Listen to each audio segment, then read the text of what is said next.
But deaths in the state passed 500 today. 80% of those deaths have been in long-term care facilities. Esme Murphy has more on the governor's plan to protect residents and workers. The image of loved ones visiting nursing home residents from outside the facilities is heartbreaking.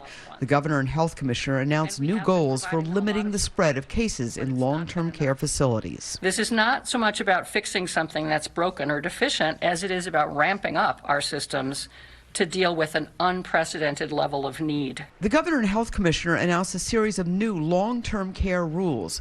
There will be expanded testing of residents and staff.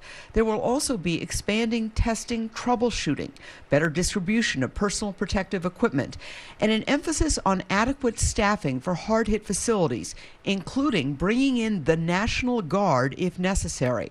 The governor also addressed Minnesota's surge in cases and urged continued social distancing. We may be one of the last states to peak. I know when I'm standing in front of you on May 27th, even if we do a fantastic job, I'm going to be talking about the 1,000th death. Republican Senator Karin Housley, a crusader for nursing home rights, gives the governor high marks. And I think they're doing a great job.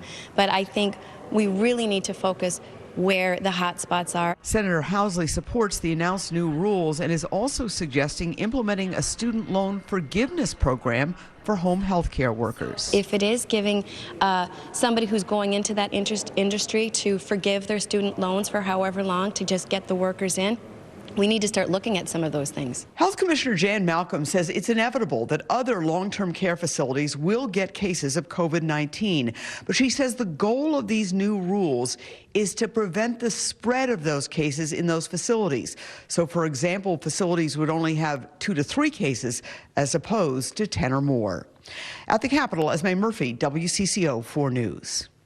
The health commissioner stressed that not all long-term care facilities in Minnesota have COVID outbreaks. Right now, 1 of 5 nursing homes has at least a case, and 1 out of 10 assisted living facilities has cases.